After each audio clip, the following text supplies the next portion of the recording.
Bien, bueno, buenas tardes para todos. Bienvenidos a esta presentación del libro en el marco de la Biblioteca Agustiniana de Buenos Aires, la Biblioteca de la Orden de San Agustín. Para la biblioteca y para todos los colaboradores de ella, bueno, empezando por Pablo Guzmán, el bibliotecario, y todos los que colaboramos, es un gran placer tener estos eventos para acompañar la vida académica de las distintas instituciones que, bueno, y la gente de las instituciones de investigación que se nuclea en la biblioteca, que participa. En este espacio, ¿no? que justamente lo que busca es esto, ¿no? Fomentar la producción y la difusión de la producción, sobre todo en humanidades, y principalmente en lo que hace a las humanidades orientadas a la historia antigua, medieval y moderna. Mi nombre es Mariano Espléndido, soy profesor y doctor en historia por la Universidad de La Plata y me invitaron con muchísimo gusto a hacer un poco de moderador en esta presentación del libro de Cecilia Devia, que se titula Pecado original y dominio político en la Edad Media, y que editó la editorial Teseo Press, que ahora Cecilia pasará a contarles un poco más sobre cómo lo pueden conseguir y demás. Vamos a hacer esta presentación de la siguiente manera. Primeramente le voy a presentarla a Cecilia para que la puedan conocer y ella va a hacer, bueno, una introducción a lo que ha sido esta publicación.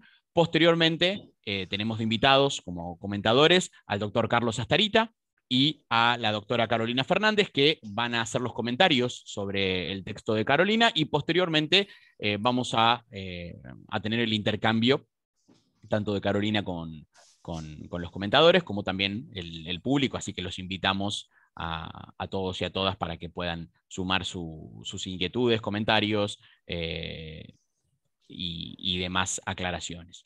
Así que, bueno, sin más preámbulo, vamos a darle paso a la autora de este texto, que es Cecilia Devia. Cecilia es magíster en filosofía política, doctora por la Universidad de Buenos Aires en el área de historia y también es licenciada en historia con especialización en historia medieval.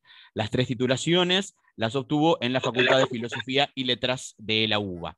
Tiene además un postdoctorado en Ciencias Sociales por la Facultad de Ciencias Sociales de la UBA y publicó los libros siguientes: Edad Media y Violencia, un enfoque multidisciplinario, este es del año 2015, Violencia y Dominación en la Baja Edad Media Castellana, del año 2014, La Violencia en la Edad Media, la Rebelión Irmandiña, del 2009, Disidentes y Minorías Religiosas en las partidas de Alfonso X el Sabio, del 2009. También ha publicado artículos y ponencias en diferentes medios académicos, tanto nacionales como internacionales. Así que, Cecilia, es un gran placer tenerte hoy con nosotros y te escuchamos. Bueno, muchas gracias, Mariano. Bueno, quería agradecer a todos por su interés en escucharnos, y en primer lugar a nuestro anfitrión, Pablo Guzmán, y por correo electrónico la gacetilla de mi nuevo libro. Me preguntó si había pensado en hacer una presentación y al mismo tiempo me ofreció hacerla aquí en la Biblioteca Agustiniana. En realidad no había pensado en esto, así que el agradecimiento se extiende a haberme dado la idea. Por supuesto acepté inmediatamente, hace varios años que conozco a Pablo y creo que para varios de los presentes no es necesario ahondar demasiado en la organización, su servicio continuo para los investigadores, y tampoco me pareció una idea muy buena que fuera la biblioteca la que anidara esto, porque como institución y como lugar físico virtual de encuentro es un espacio ideal para este tipo de eventos, que tengo entendido que va a continuar con otras presentaciones de libros también. También quiero agradecer a Mariano, que aceptó gentilmente actuar como moderador de esta presentación. Y una vez hecha y aceptada la invitación a presentar mi libro, inmediatamente se me vinieron a la mente los nombres de Carlos y de Carolina para que oficien de comentadores. Por suerte ambos aceptaron y con entusiasmo. Y va entonces también mi enorme agradecimiento a quienes fueron los directores de mi tesis: Carlos de mi tesis de grado y de doctorado en historia, y Carolina de mi tesis para la maestría en filosofía política. Es imposible en este momento expresar todo lo que les debo, digamos, a ellos. Solo agrego que fue y es un placer enorme trabajar bajo su tutela, y que probablemente es la parte tal vez más que la académica de la relación, es la que me permitió continuar de diversas formas el contacto con ellos. Por ejemplo, ahora con Carolina estamos trabajando en una versión anotada bilingüe, latín-castellano, dado que estudié en este libro que presento ahora, de la cual ella se encarga de la traducción y yo colaboro con la introducción. En cuanto al libro que estamos presentando ahora, bueno, podrán leerlo sin trabas todos los que lo deseen, porque uno de mis principales requerimientos al elegir la editorial fue que se editara en formato digital, abierto y gratuito. Ahí en la invitación iba el link también de la publicación, porque mi propia experiencia como investigadora me indica que esa es la mejor forma en que se difunde una obra, más aún cuando el autor no es una persona reconocida y uno quiere llegar al mayor público más amplio posible, ¿no? Este libro es la apuesta más grande en la nueva orientación que tomé desde hace varios años en mis tareas de investigación. Yo siempre trabajé por interés propio de forma interdisciplinaria, pero mi formación de base fue en investigación histórica. Y este es el primer trabajo en largo aliento en el que incursiona en la filosofía política. Respecto a su contenido, se trata en muy pocas líneas de una aproximación a cómo el pensamiento medieval abordó las relaciones entre pecado original y dominio político, como fuente principal el Tratado sobre el Estado de Inocencia que John Wycliffe redactó hacia el año 1376. Hago notar aquí la coincidencia fortuita de que este libro se publique en el centenario de la edición latina moderna de su documento principal, que fue editado en Londres en 1922. En el capítulo primero, o sea, el trabajo se divide en 4 capítulos, y en el capítulo primero, que se titula Pecado original y con el Génesis, comienzo desarrollando ambos conceptos y me detengo particularmente en la especificidad cristiana del pecado original y en los 2 relatos bíblicos de la creación. En estos relatos se plantean los diferentes tipos de dominio, el del ser humano sobre el resto de la creación, el del hombre sobre la mujer, el del hombre sobre el hombre, con el foco puesto en esta última manera. El foco yo se lo puse más ahí. A continuación presento el célebre contrafáctico que permitió interpretaciones muy variadas. ¿Qué habría pasado si Adán y Eva no hubieran pecado? O por términos positivos, ¿qué habría pasado si los padres del género humano hubieran permanecido en el estado de inocencia original? A partir de este contrafáctico se derivan todo tipo de preguntas, respuestas e interpretaciones que apuntan al estudio de la vida política de los seres humanos tal como se desarrollaba en el momento en que los distintos pensadores escribían. De esta manera, los medievales recurrieron al Edén, de laboratorio teológico, filosófico, político, que les permitía evitar ciertos conflictos al abordar su propio presente. En el capítulo segundo, la tradición precedente, filiaciones y diferencias, emprende un recorrido relativamente, pero a la vez abarcador, sobre la interrelación de mis conceptos rectores durante la Edad Media. Me detengo en algunos momentos que considero clave, privilegiando los que intuyo que han tenido más peso como antecedente en la obra de Wycliffe, y aquí no abordo directamente la fuente, sino que me baso en bibliografía especializada, ya que la función de esta sección es contextualizar el análisis de la fuente primaria que emprendo en el capítulo 1 y que es el corazón de la investigación. En el capítulo 3, lecturas, usos y proyecciones de la figura de Wycliffe, comento el contexto en el que se mueve nuestro autor, la Inglaterra bajo medieval, signada por el conflicto, levantamiento popular de 1381, la reacción al levantamiento. Examino brevemente las etapas de la recepción y prosigo con 2 elaboraciones wyclifistas que serán claves en nuestro trabajo: su propuesta de reforma de todo lo existente y su teoría del dominio. En relación al primer tema, marco los diferentes pasos que ha seguido la reforma wyclifista y abordo la relación entre la jerarquía y la revuelta, donde aparece la visión de Wycliffe de los 3 órdenes de la sociedad y el carácter de revuelta que tiene el pecado original. Respecto al segundo tema, la teoría del dominio consiste en una parte fundamental de nuestra exploración, la presento y la retomo en el último capítulo. Y luego comento brevemente otros temas de peso en la obra de Wycliffe, entre ellos su tratamiento de la predestinación, de la Eucaristía, la corrección fraterna, el bautismo, y distintos debates sobre su obra. Y finalmente abordo lo que algunos califican como la herencia de Wycliffe, que no voy a ahondar ahora.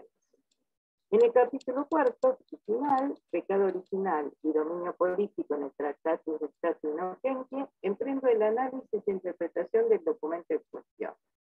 Entre los abordados están el carácter a la vez utópico y modélico del Edén, los contrastes entre el mundo prelapsario y el poslapsario, o sea, entre el estado de inocencia y el estado luego de que Adán y Eva son expulsados del paraíso, y el análisis que Wycliffe hace también aparecen las diferentes jerarquías identificables entre animales, humanos y ángeles, la soberbia, la subversión, el sexo, la muerte, y finalmente, siempre reflexionando dentro de los límites de nuestro tratado y de la bibliografía sobre el mismo, comento las transformaciones que sufre el dominio, que implican la comunidad de bienes, la posesión, el uso, la propiedad.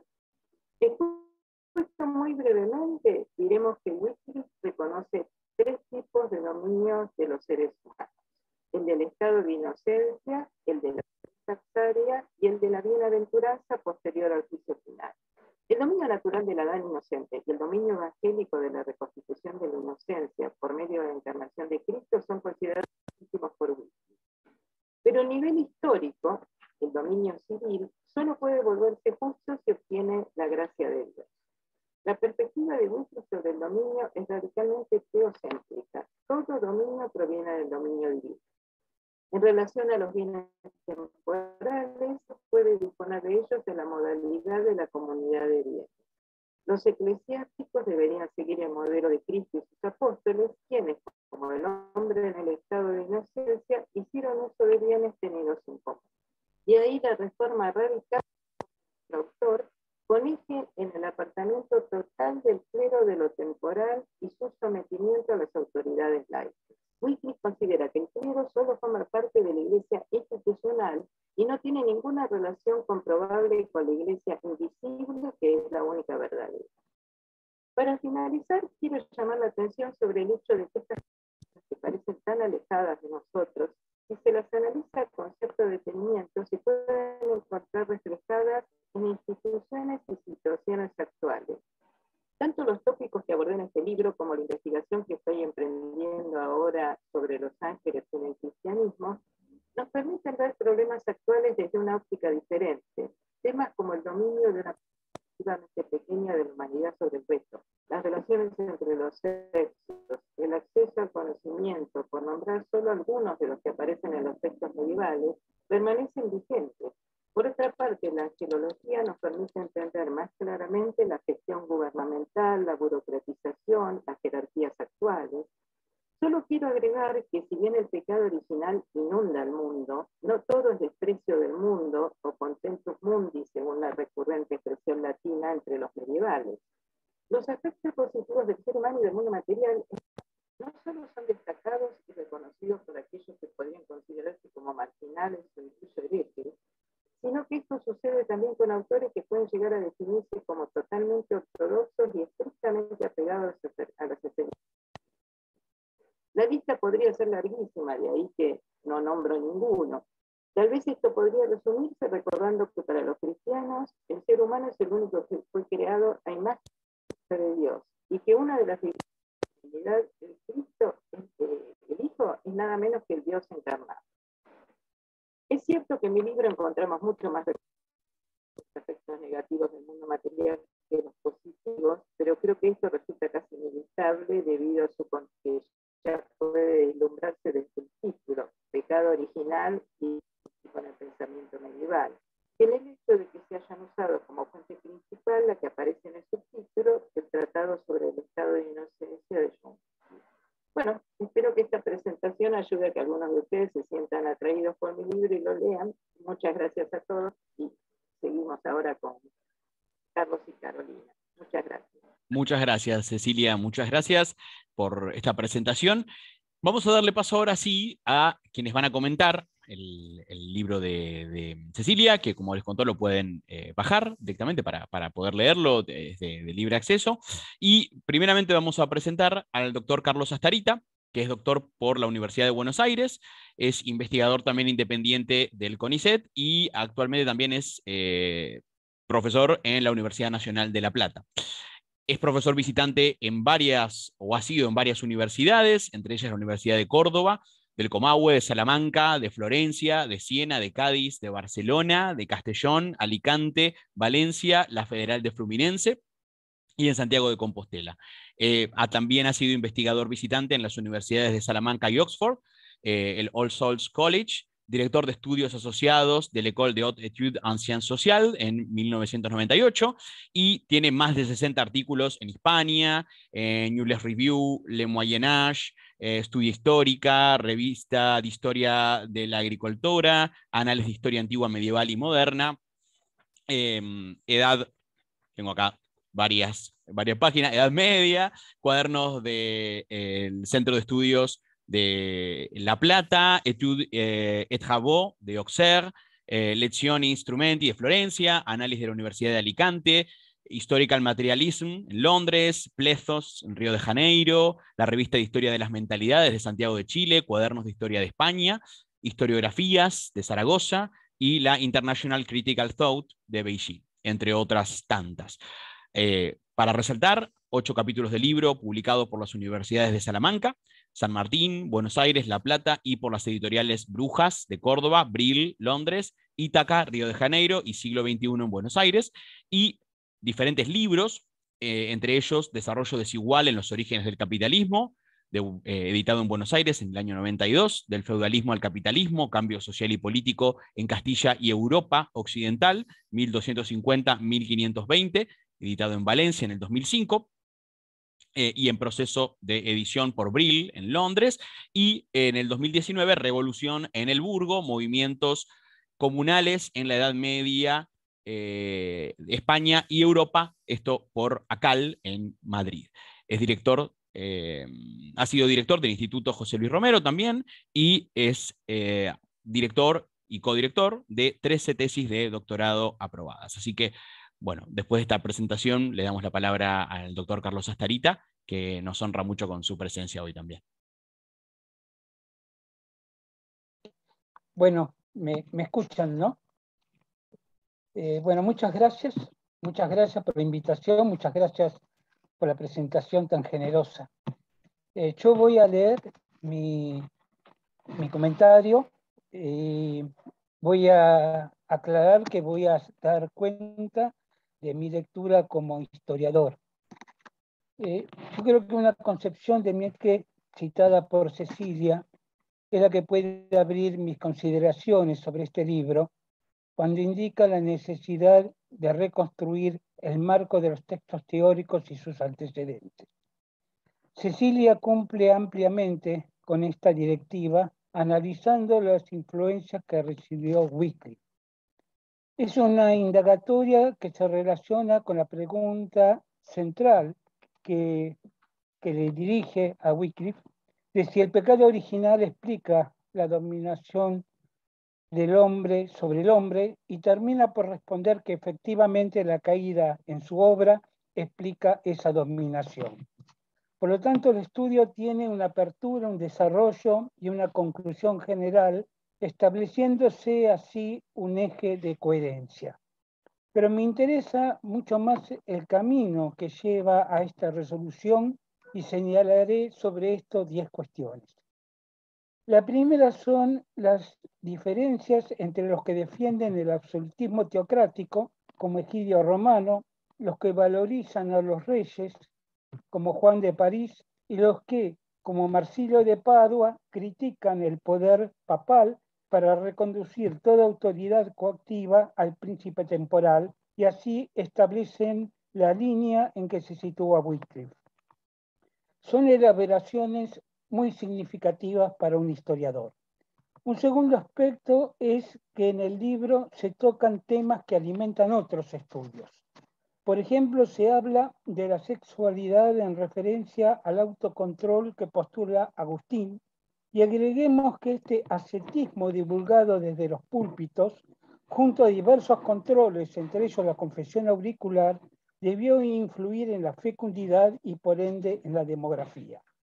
Otra conexión con la historia social es cuando muestra que Juan de París definió el dominium como la libre disposición de bienes resultante del trabajo individual y la iudilictio como la facultad de los príncipes que no tenían dominio sobre los bienes de sus súbditos, pero poseían el derecho de juzgar sobre esos bienes. Esto ilumina el discutido problema de la instalación de los germanos, esto es, si se apropiaron de tierras o de poder, a lo que en mi criterio debe responderse que los campesinos se apoderaron de tierras mediante el trabajo y los príncipes o los guerreros se apoderaron de poder, por lo cual la tesis de Juan de París me resulta esclarecedora. Por derivación, esto se conecta con los conceptos de propiedad y posesión feudal y con el papel que en ellas tuvo el señorío jurisdiccional. Una tercera cuestión es cómo se trata a la figura relevante. Derrida afirmó que la filosofía tradicional excluye a la biografía e ilustró esta aserción con Heidegger, que dijo que sobre Aristóteles bastaba saber que nació, pensó y murió. Derrida defendió, por el contrario, la necesidad de la biografía. Esto al menos abre interrogantes. ¿Es imprescindible tener en cuenta la adhesión política de Heidegger para su filosofía? Si un filósofo le escribe a Videla un discurso sobre la libertad, lo que me parece una verdadera contradictio in terminis, este acto, pregunto, ¿puede escindirse de su producción filosófica? Estas son preguntas que nos interrogan y que la lectura sobre el intelectual comprometido actualiza. Al menos estoy seguro, después de leer el libro de Cecilia, de que Wycliffe, en tanto exponente de la fusión entre teoría y praxis, obliga a verlo en su realidad histórica y nos acerca al concepto de Hegel sobre que la filosofía es su época captada por el pensamiento. En esta indagación, la del filósofo y sus circunstancias, Cecilia presenta las ventajas de elaborar en la intersección entre dos disciplinas. Así, junto a los historiadores de la filosofía, encontramos en su libro referencias de Jörg Pratt, de Leof, de Duby o Wickham. He nombrado a 4 historiadores medievalistas que no investigan sobre el periodo de Wycliffe o sobre Inglaterra, lo que indica una indagación que va más allá del tema y que se refleja en la amplitud del estudio.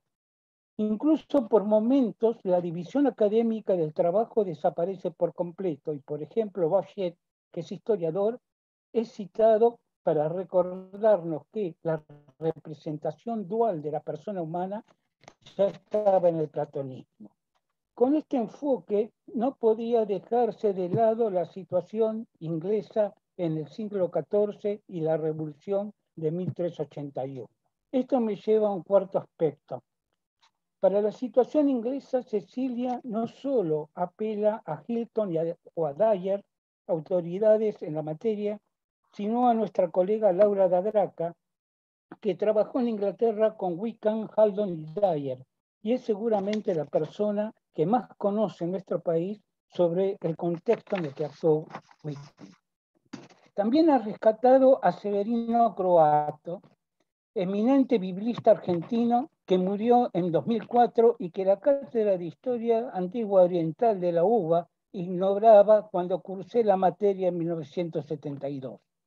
Asimismo, se basa pródigamente en Francisco Bertelloni, inevitable por el tema, en Silvia Maniabaca y en Carolina Fernández, su directora de tesis, y aprovecho esta oportunidad para felicitarla. El libro se cimenta así en un medievalismo seriamente consolidado en nuestro país, sobre el cual el burro de Barañao opina sin conocerlo, y lo menciono.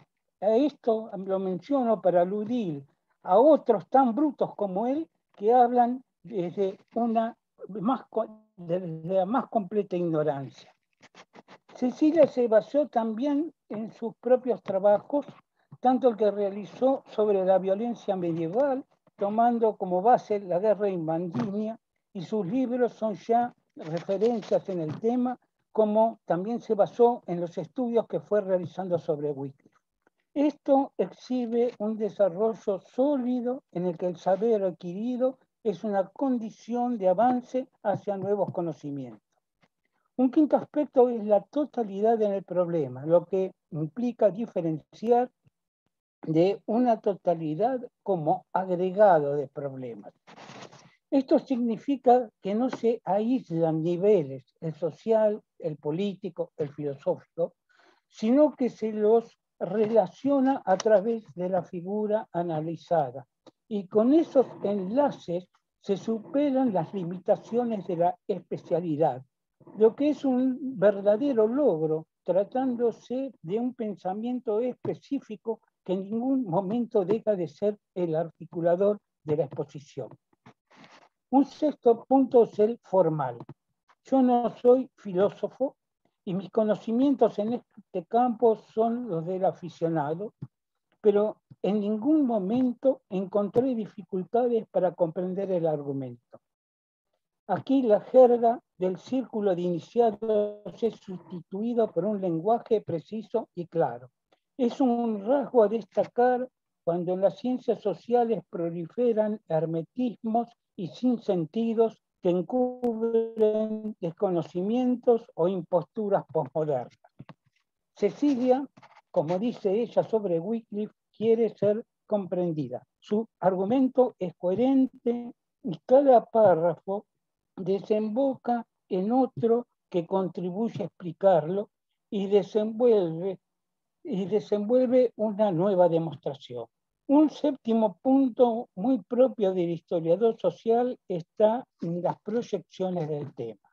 El libro nos advierte que Wycliffe supera los marcos de su existencia, con los lorardos, con el movimiento husita, con la década revolucionaria inglesa de 1640 y con William Morris, lo que nos conecta con movimientos sociales modernos.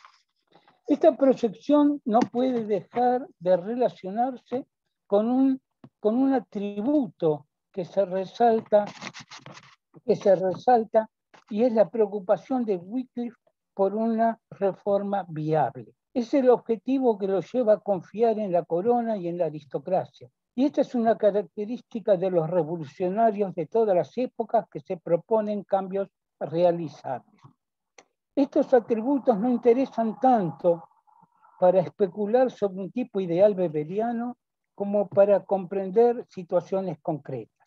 Por ejemplo, para captar una de las fuentes de la iglesia anglicana, no entendida como iglesia en Inglaterra, concepto que no obstante en los siglos XII y XIII, cuando prevalecía, incluía cierta identidad propia forjada desde su fundación en el año 597, sino como el concepto que se abrió paso desde fines de la Edad Media, que es el de la Iglesia de Inglaterra. Esto se relaciona con otro problema considerado también en referencia al husitismo checo, que es el de los inicios de las iglesias nacionales. En una perspectiva general, los atributos expuestos interesan para plantear la génesis de las formas políticas laicas cuyo fundamento último estuvo en la diarquía del feudalismo, concepto de Hinze que permite captar cómo Wycliffe pudo criticar a la Iglesia apoyándose en un poder no eclesiástico. El octavo punto es metodológico. En el libro se exhibe un recurso que empleó José Luis Romero que elude tanto los acontecimientos del positivista como las estructuras sin sujetos del estructuralismo. Por el contrario, aquí se muestra, como hizo Romero, al individuo, Wycliffe, o a los grupos de individuos, es decir, los lorardos, operando con sus pensamientos sobre la realidad para generar nuevas realidades. Independientemente de los momentos de cada actitud en Wycliffe, en el libro queda claro el vaivén entre el realismo práctico, que es el arte de la política, y el plano de las ideas, que es el lugar del filósofo.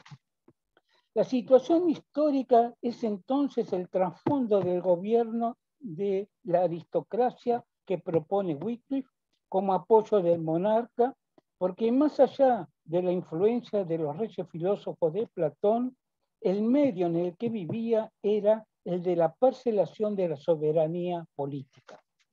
Esto no debe perderse de vista para Inglaterra, cuya imagen muchas veces está distorsionada por hipotéticos efectos centralizadores de la conquista normanda.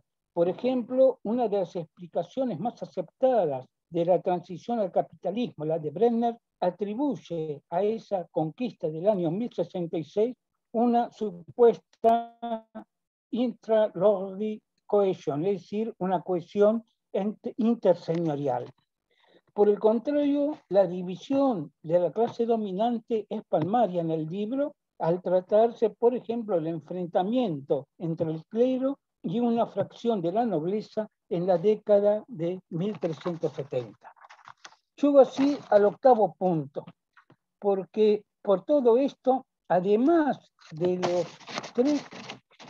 los tres modelos en los que se enmarca el pensamiento político medieval, es decir, el agustiniano, el aristotélico y el ciceroniano, debemos agregar el influjo de situaciones cambiantes. Este aspecto fue indicado para Maquiavelo, afirmándose que con él la política comenzó su existencia teórica en estado práctico y como fenómeno conflictivo. Ahora creo que ya en Wycliffe estaba presente ese influjo de la realidad para elaborar sobre la política. Recordemos que Maquiavelo surgió en un medio florentino en el que al clero también se le discutieron prerrogativas y que siguiendo a Cicerón no especulaba, sino que observaba lo que el hombre había hecho. De manera adicional, me pregunto si no debería repensarse el inicio convencional de la teoría política. El noveno aspecto es que Sicilia no excluye cuestiones contingentes como la Guerra de los 100 Años o el Gran Cisma de 1378, o bien situaciones biográficas como los exámenes sobre la ortodoxia a los que se lo sometió a Wycliffe. Con este tema podemos abordar el 10º ítem y es el final de mi exposición. Sicilia toma en cuenta un concepto de Bertelloni sobre que, de la misma manera que Wycliffe busca reducir el poder temporal de la Iglesia, apunta a desarticular su poder como mediadora de la salvación. Es un problema ligado a un cambio en la subjetividad social religiosa.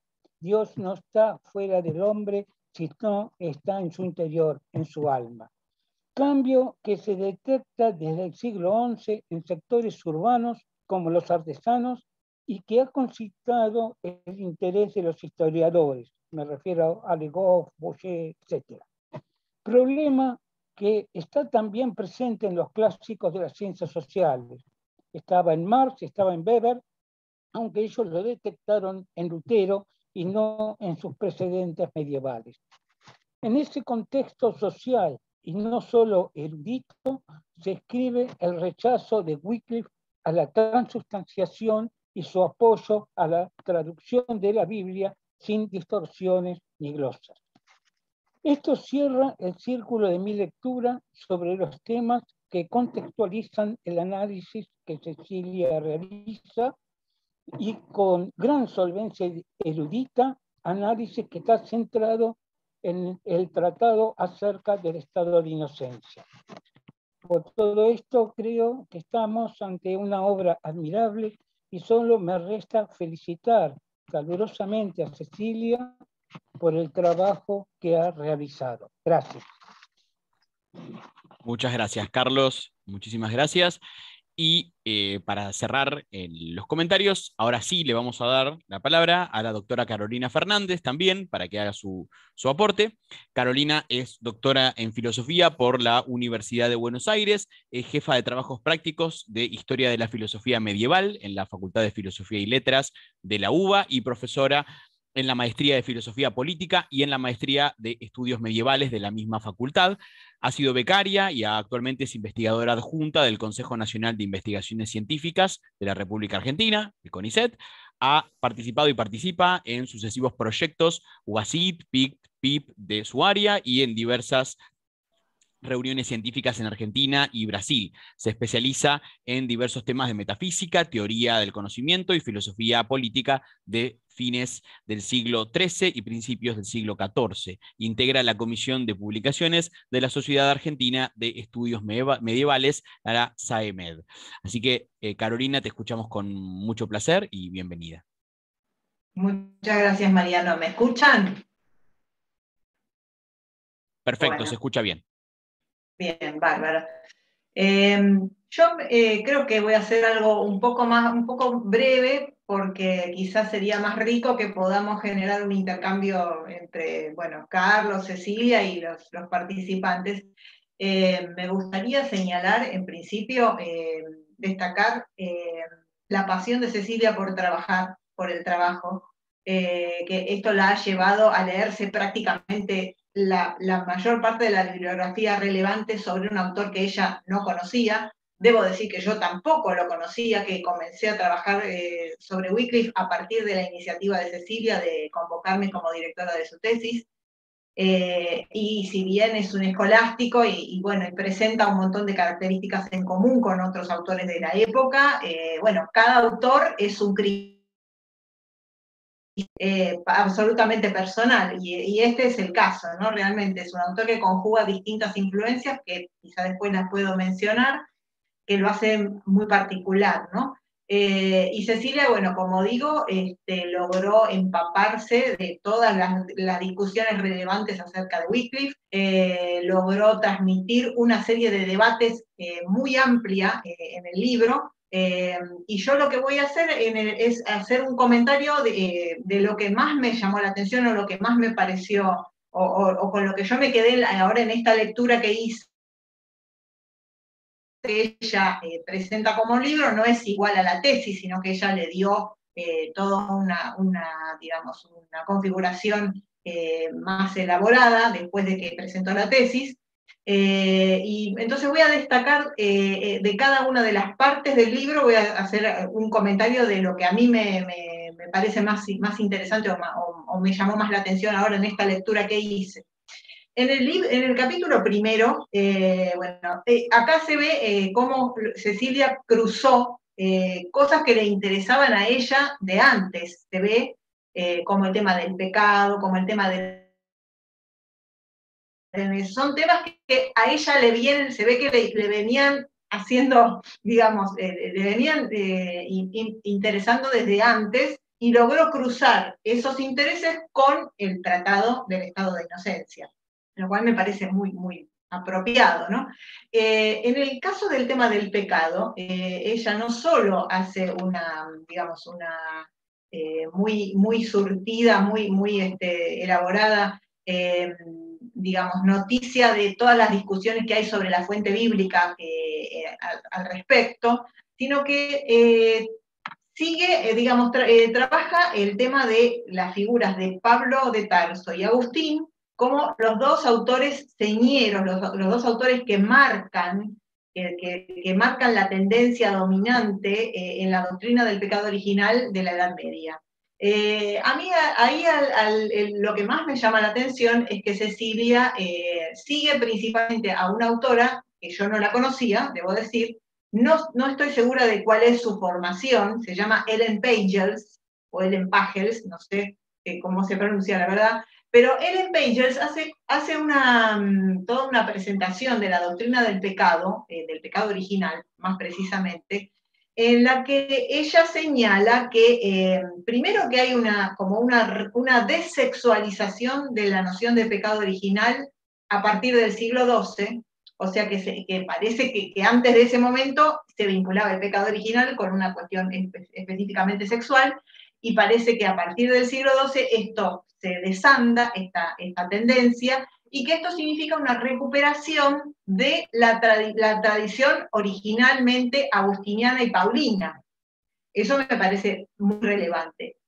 ¿Y en qué se desexualiza? Bueno, en el sentido de que se deja de identificar el pecado con un acto vinculado a la sexualidad para entenderlo como un acto de la conciencia, un acto espiritual, un acto que tiene que ver con la desobediencia, ¿no?, del ser humano al mandato divino, con un acto espiritual, básicamente, no un acto directamente del cuerpo, ¿no?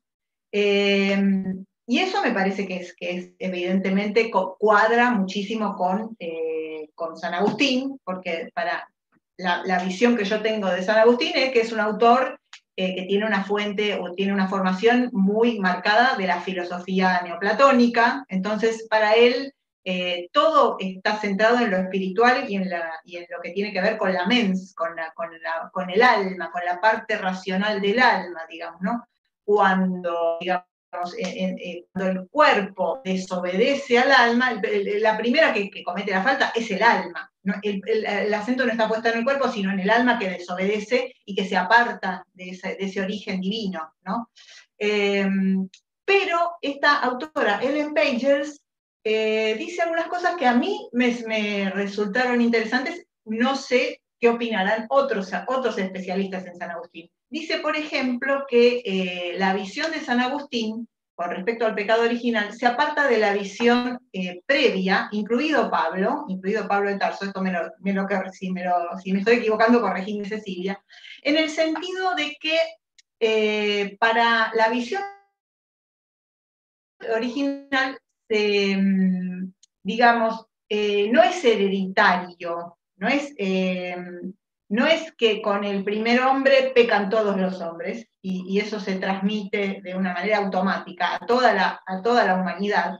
Esta idea la funda San Agustín, ¿no? Después dice otra cosa a mi modo de ver, poco coherente con ese espiritualismo que yo señalaba de San Agustín, y dice que el pecado original se transmite en la generación, quiere decir en la concepción.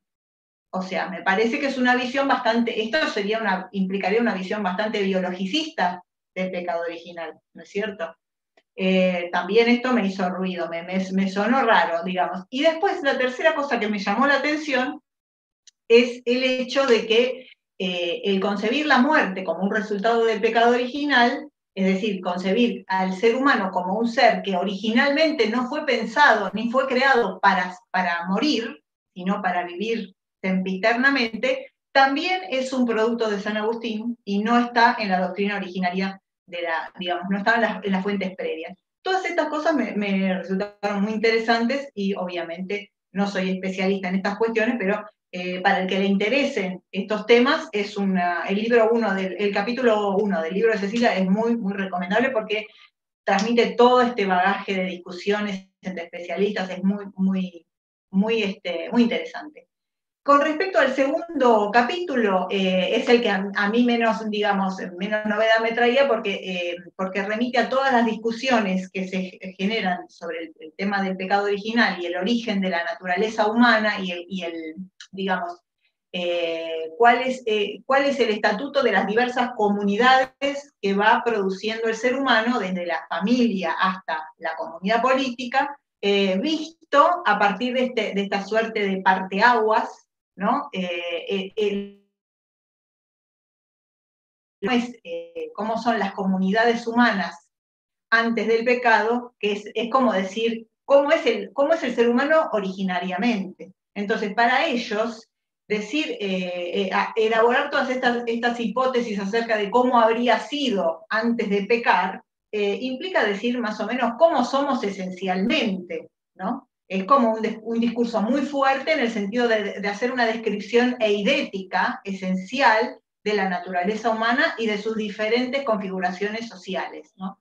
Y bueno, y ahí ella va pasando por los distintos autores fundamentales del medioevo, digamos, de la Baja Edad Media, los que mencionó Carlos, ¿no? Egidio Romano, Marsilio de Padua, Juan de París, Tomás de Aquino, Guillermo de Ockham, hasta llegar a Wycliffe. Entonces ahí se ve toda la tradición, todo el bagaje que él tiene por detrás, ¿no es cierto? En eso me parece que es importante lo que dice uno de los especialistas mundiales más importantes, que es Stephen Leahy, que él dice, no hay que verlo a Wycliffe como un avanzado de la Reforma, o sea, como tratando de verlo a partir de lo que pasó después, sino como hay que verlo como determinado por lo que todo él tiene desde atrás, es decir, toda esa tradición tan rica de discusiones que lo va marcando y lo va determinando acorde a su época, ¿no? Y a sus intereses, que son un poco los que mencionó Carlos, ¿no? Los de la Inglaterra del siglo XIV, y los de una crisis social y económica muy profunda, ¿no? El capítulo tercero me resultó el más apasionante, la verdad, porque ella ahí traza una paleta con todas las interpretaciones más importantes de los especialistas en Wycliffe. Ha tenido, digamos, el arrojo de hasta escribirle a los más importantes y le han contestado, le han pasado su material, su bibliografía, como Stefano Simonetta, como Luigi Campi. Bueno, y al respecto ahí me parece que se ve, primero, una cuestión muy importante, que es el tema de Wycliffe y 1381, ¿no? Lo que mencionaba el doctor Astarita. Ahí, en relación con esto, me gustaría saber qué opina Carlos en relación a los comentarios que hace Cecilia sobre el trabajo de Laura da Gracca.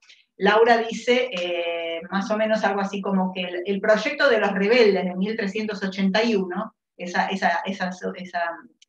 apasionante. Leer lo que pasó en 1381 en Inglaterra es apasionante, porque uno ahí quisiera estar con Wat Tyler y el rey Ricardo II viendo qué pasó ahí en ese encuentro, ¿no es cierto? Donde el jefe de los rebeldes lo trata de igual a igual, le dice hermano, como si el rey prácticamente no fuera más que un igual a él.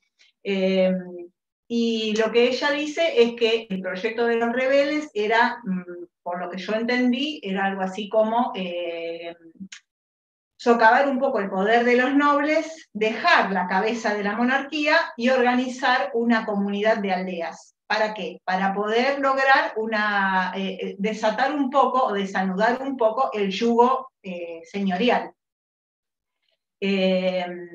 Con lo cual, digamos, el punto de ataque de los rebeldes de 1381 es la nobleza. Bueno, pues aquí que Wycliffe parece apoyarse o parece buscar en la nobleza la piedra de apoyo para hacer la reforma de la iglesia que él quiere. Yo cuando leía esto decía, es como pedirle a Bunge y Bon que controle la inflación, más o menos, ¿no? Es como decir, y creo que Wycliffe ahí contestaría con una frase muy argentina, es lo que hay. Lo único que hay para poder controlar al clero y lograr una iglesia como la que queremos nosotros, diría Wycliffe, es apoyarse en el contrapoder que le puede hacer fuerza, es decir, en los nobles, en la clase nobiliaria, y si se quiere, en esta suerte de alianza o de estructura que él la pinta, parecería como que la ve armónica entre nobleza y monarquía.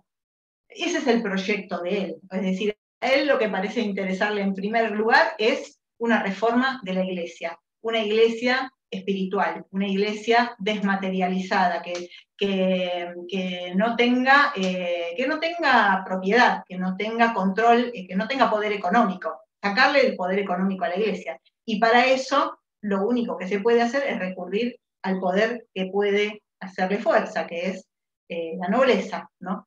Pero en ese sentido me parece que ahí se ve que hay como dos proyectos bastante diferentes. Al menos me surge eso de la lectura de estas interpretaciones que va describiendo Cecilia, ¿no?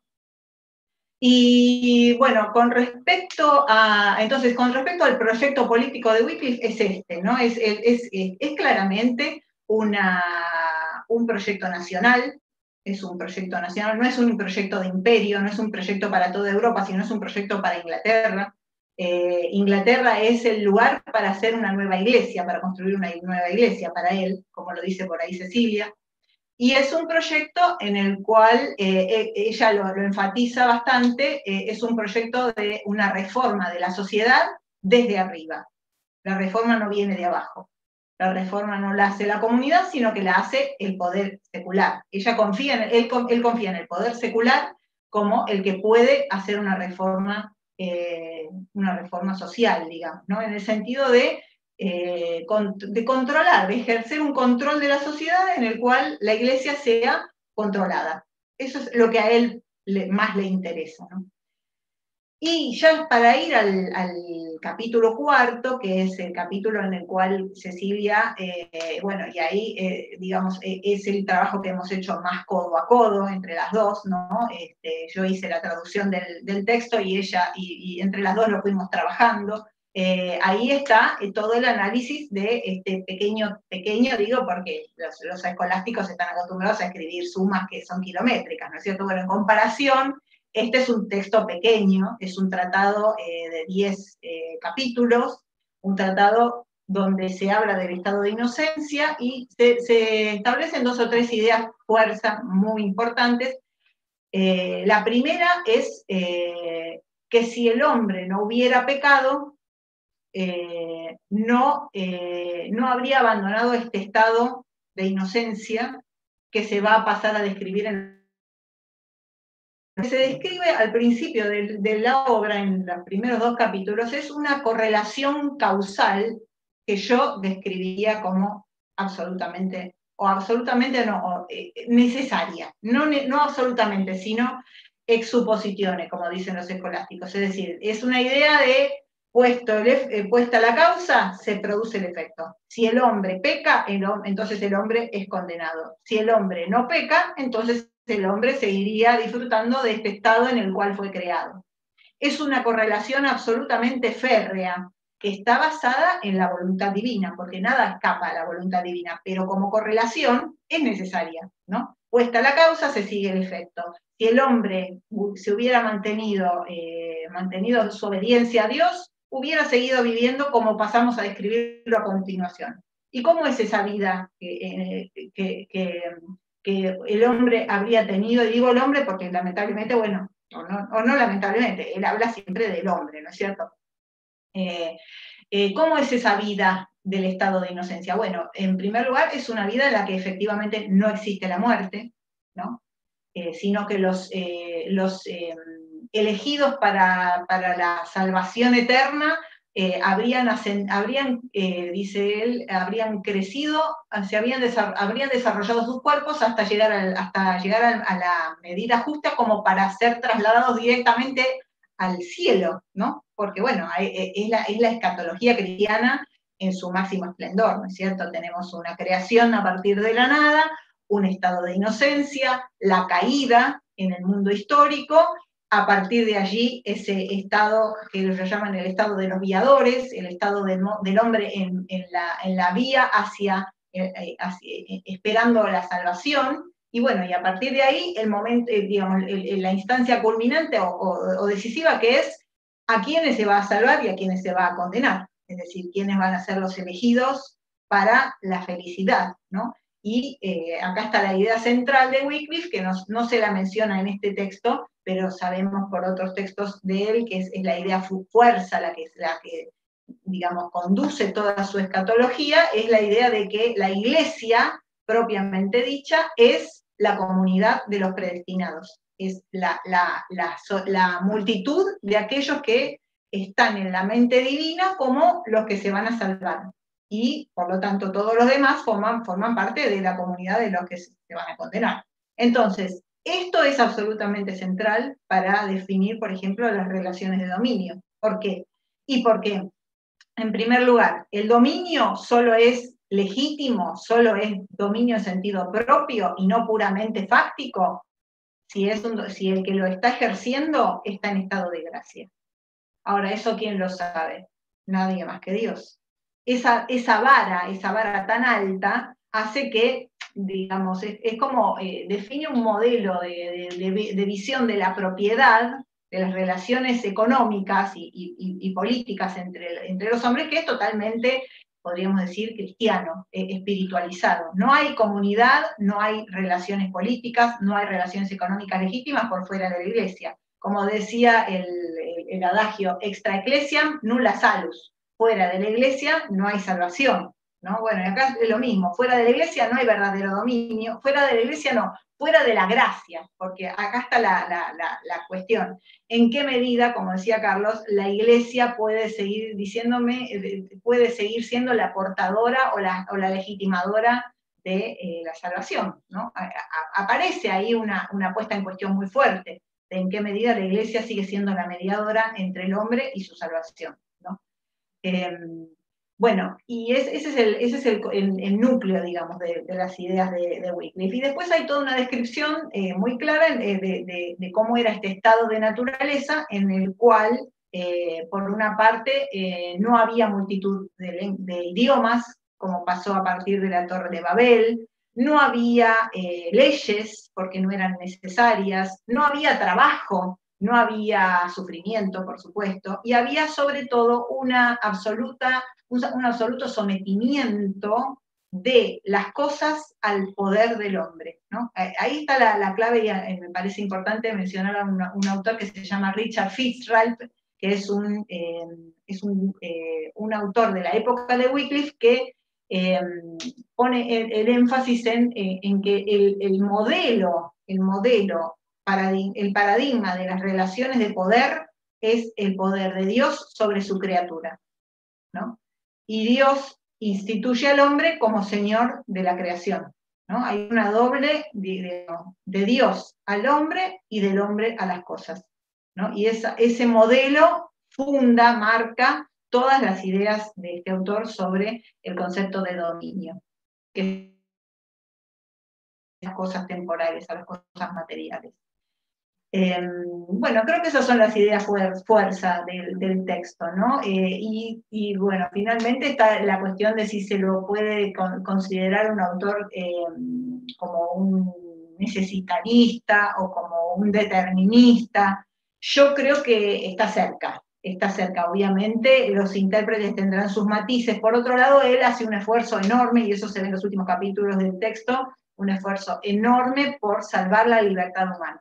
O sea, y recurre a lo que recurren siempre los filósofos, aquello que para nosotros es una determinación de los futuros contingentes, o sea, lo que nosotros vemos como que Dios lo determina porque sabe todo lo que vamos a hacer, él lo ve como un eterno presente. Y si bien lo conoce, no es el autor de nuestros actos, sino que permite que actuemos libremente. Por lo tanto, el que se condena y el que obra en contra de la voluntad de Dios lo hace de una manera perfectamente libre. Son las debates o los problemas que enfrentan los filósofos de todas las épocas, ¿no? Por lo menos hasta bien entrada la Edad Moderna.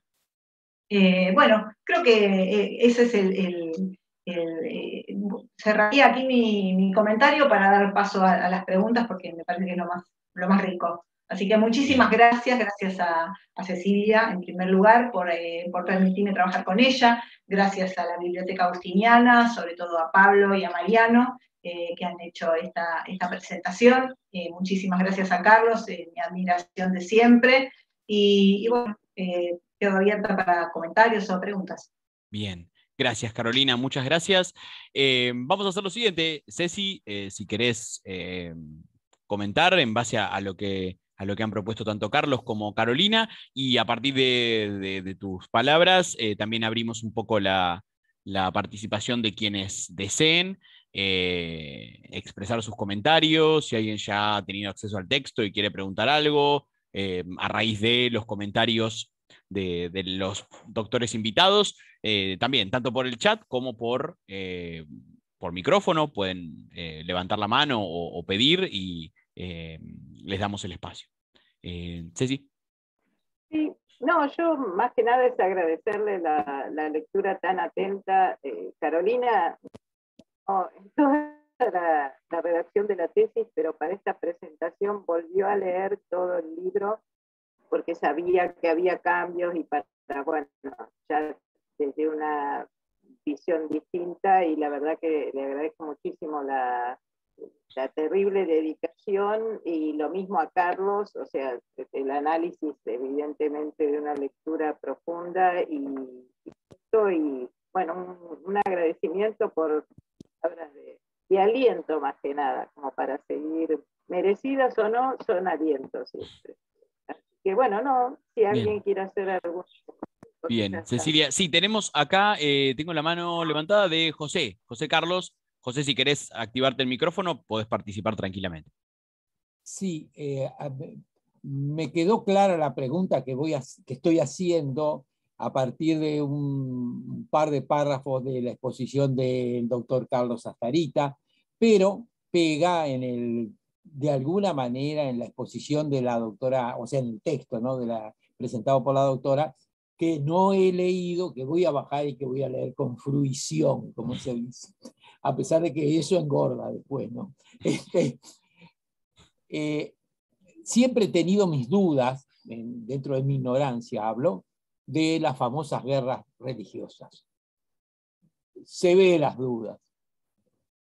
Y siempre he visto gran parte, o sea, lo poco que conozco, cómo en realidad los conflictos de ruptura, de ese desorden, vamos a llamarlo desorden, que es el mundo feudal, post-disolución del Imperio Romano, que quedan partículas sueltas, y un día esas partículas empiezan a conglomerarse y plantean problemas de soberanía, de política, etcétera, etcétera, y en el medio aparece el problema religioso. Pero en realidad, gran parte de los movimientos religiosos, en definitiva, son afirmaciones nacionalistas locales, o, si se quiere, como decía en el texto, estamos construyendo una iglesia de Inglaterra, para Inglaterra, por Inglaterra, o en los checos, una iglesia de los checos, para los checos, por los checos, o la de los albigenses, una iglesia para el mediodía francés, del mediodía francés o por el mediodía francés.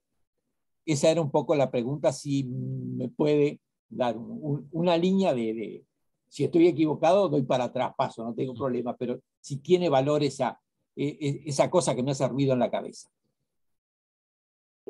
Yo realmente le pasaría la posta a Carlos, que va a poder contestar mucho mejor que yo, pero lo que sí, de acuerdo a lo que decías recién, José Carlos, digo bien, la forma en que presenta el modelo Wycliffe, si bien es nacional, lo presenta como la nueva Israel, o sea, porque la base para él es la Biblia. O sea, la primera fuente que él utiliza es siempre la Biblia, y esa es digamos, su punto de vista.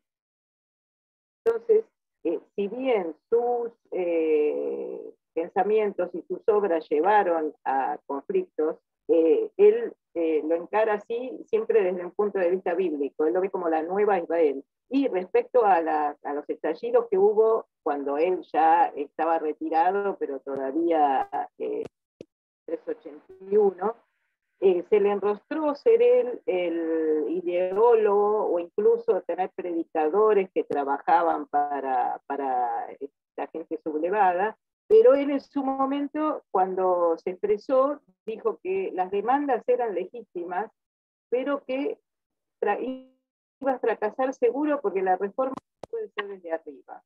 O sea, nunca puede ser desde abajo, que es como la encararon, digamos, los levantados, ¿no? Y yo ahora le pediría a Carlos si él quiere participar. Sí, a ver, voy a tratar de ser sintético, porque es una pregunta muy grande, ¿no? Lo que yo diría es que desde el siglo XI en adelante aparecen movimientos de crítica a la Iglesia, muchos promovidos por los burgueses, es decir, las élites de las ciudades, que hacen lo que se llaman movimientos comunales y que fundamentalmente lo que ellos aspiran es a organizar gobiernos urbanos manejados por los propios burgueses, a lo cual se oponen en muchos lugares los obispos o en algún lugar los abades, porque lo que quieren estas jerarquías eclesiásticas es manejar directamente las iglesias, los ámbitos urbanos, y esto también está relacionado con manejo de ese ámbito urbano con el control de las herejías que estaban desarrollándose cada vez más fuerte desde el siglo XI en adelante, o cualquier cantidad de disidencias religiosas. Porque hay que diferenciar lo que es la herejía de la antigüedad tardía o del primer medioevo, que es la herejía cristológica fundamentalmente, es decir, la que discute cuál es la esencia de Cristo, y lo que son las herejías posteriores del siglo XI en adelante, que en realidad no son de herejías que hacen a cuestiones dogmáticas fuertes, sino que fundamentalmente son herejías que están discutiendo el poder temporal de la Iglesia, pero al mismo tiempo, cuando discuten el poder temporal de la Iglesia, están también cuestionando si el sacerdote puede ser o no un mediador para la salvación, que es lo que dice Bertelloni con respecto a Wycliffe. Pero que este es un problema, digamos, mucho más amplio y mucho más social, porque si uno toma, por ejemplo, algunos movimientos, como por ejemplo el movimiento de Sagún de principios del siglo XII, ellos, estos burgueses que están sublevados, están pidiendo directamente tener sus propios sacerdotes que les sean indulgentes en las demandas materiales que ellos tienen, etcétera, etcétera. Ahora, acá se empiezan sí a mezclar con problemas que son regionales, que esto es lo que está, por ejemplo, presente en la herejía cátara del sur de Francia, y que al ser, y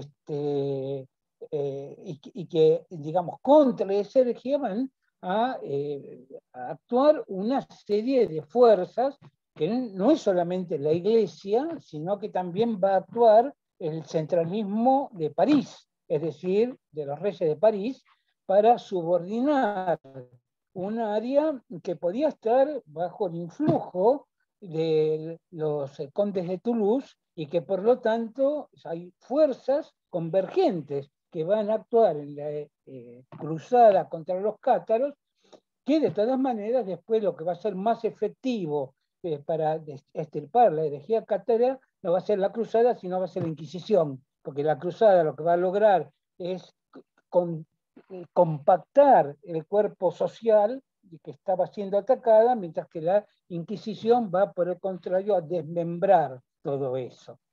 Ahora, con respecto a Inglaterra, que es lo que preocupa, digamos, acá fundamentalmente por el problema de Wycliffe, hay dos movimientos antieclesiásticos tardíos y procomunales, que son en St. Albans y en St. Edmund. Son dos movimientos porque los burgueses lo que quieren es lo que habían querido en otros lugares en Europa continental previamente, acá lo quieren en el siglo XIII y XIV, que es manejar la propia ciudad. Y estos dos movimientos después van a converger en la situación que se va a presentar en 1381. Que la situación que se va a presentar en 1381, si bien hay ataques a monasterios, estos ataques a los monasterios, a los dominios, es decir, a las unidades económicas de los monasterios, están más bien dirigidos en quemar las costumbres, las normas que tenían estos monasterios, que eran fundamentalmente los registros de rentas, de imposiciones, de exacciones. Lo que dicen las cronistas, por ejemplo, es que avanzaban, tomaban una residencia señorial, quemaban los símbolos del prestigio, como eran las vestimentas, quemaban los archivos donde estaban, constataban las obligaciones que tenían los billets, los campesinos con respecto al monasterio y después iban a atacar otro. Pero no era específicamente contra la iglesia, sino que era un movimiento que tenía dos vertientes. Uno, terminar con la servidumbre, sobre todo con la renta trabajo, era una gran reivindicación. En el siglo XIV se había vuelto en Inglaterra muy fuertemente a la renta trabajo para combatir el proceso inflacionario. Esto estuvo activado también por la poll tax, es decir, un impuesto especial que se cobró en Inglaterra para atender las necesidades de la guerra de los 100 años que tenía Inglaterra, con Francia. Y hay otra reivindicación que se superpone a esta, que es la reivindicación de los yemen, es decir, campesinos ricos arrendatarios ingleses, que son inicios de capitalistas en el campo inglés en el siglo XIV, que lo que quieren es una rebaja de las rentas, porque ellos arrendaban campos de los lores, es lo que se llama el sistema farmer inglés, explotaban mano de obra asalariada y le pagaban una renta al señor feudal. Y lo que quieren ellos es tener facilidades tanto en cuanto a mercado interno como a baja de rentas para estar desarrollando ese tipo de situación. ¿Cómo actúa Wycliffe con respecto a esto? Lo que yo he leído de los autores ingleses es que Wycliffe es, digamos, estoy de acuerdo con la interpretación que se hacía recién, que hacía hace un rato, que es la cuestión de que es, digamos, una situación estratégica que se va a apoyar en la aristocracia. Pero Wycliffe estaba totalmente en contra una situación de subversión total. Es decir, acá hay una comparación con Lutero. Lutero está en contra de la iglesia, está por una reforma total de la iglesia, pero Lutero condena totalmente la sublevación campesina de 1525. ¿Por qué? Porque es romper el orden social, es romper el orden feudal. No quiere saber nada de eso. Y Wycliffe, de alguna manera, también está en lo mismo. Es decir, es dar un paso que está mucho más allá. Lo que ellos quieren es lo que quieren Marsilio de Padua u otros actores relevantes que se apoyan en el poder político para que la iglesia deje de ser un poder fundamental como era y fortalecer el poder político laico. Por eso, en mi criterio, una situación como la de Wycliffe es fundamental para que nosotros podamos entender por qué, a diferencia del sistema islámico, acá tenemos poderes políticos laicos y no tenemos una teocracia. ¿Bien? Y esto, en gran parte, es algo que deviene de la propia estructura feudal. Si Wycliffe no hubiera tenido un apoyo social en la aristocracia o en parte de la aristocracia, si el movimiento Lollardo no hubiera estado apoyado en los knights, es decir, los caballeros ingleses, es un movimiento de caballeros, Wycliffe no hubiera tenido la repercusión que ha tenido y que ha trascendido en la historia. Bien, no sé si he podido responder a algunas de las inquietudes. Gracias a ambos. Muchas gracias. Bien, buenísimo, José. Gracias, Ceci. Gracias, Carlos. No sé si hay alguna, no vi ningún comentario todavía escrito, pero si alguien más quiere participar, todavía tenemos un poco de tiempo para hacer alguna pregunta, comentario. Creo que en el chat no hay nada, ¿no, Pablo? Me parece que no. Yo no vi más que felicitaciones para Cecilia, y bueno, muchos deseos de leer el libro. Bien, no sé si alguien más. Si no, igualmente están invitados a sumarse a a las diferentes redes sociales de la biblioteca. Pueden, a la larga, a medida que lean el libro, ponerse en contacto con Cecilia también, que estará encantada de poder acompañarlos en la lectura, comentarios. Bueno, acá nuevamente Natalia escribe, felicitaciones, muchas gracias por las intervenciones.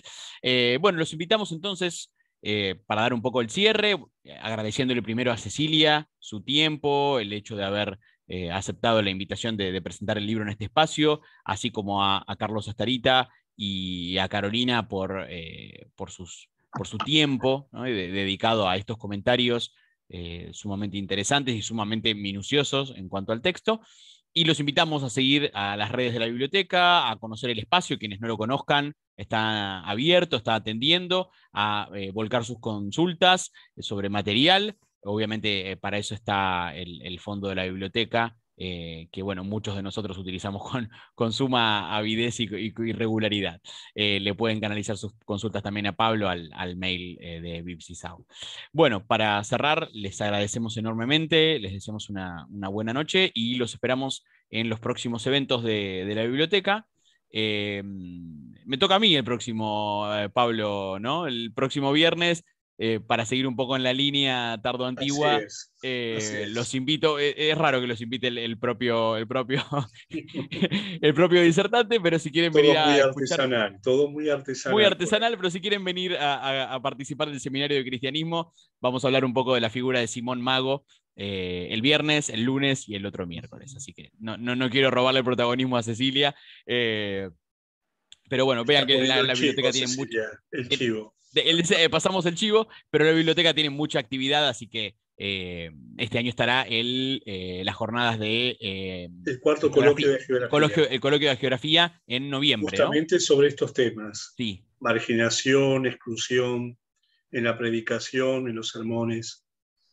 Está un poco más enfocado a todo el ámbito, digamos, de la pobreza y de los distintos tipos de marginaciones, ¿no?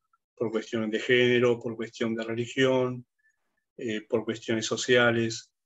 En la página está la convocatoria, está abierta. Está abierta, sí. Así que bueno. Bien, y pueden a través del canal de YouTube también ver todo lo que se ha producido anteriormente, incluido las jornadas de estudios patrísticos del año pasado, que han sido magníficas, con el tema de lo femenino en los padres de la iglesia, que la verdad que fueron 2 días de gran alegría y de tremendas exposiciones.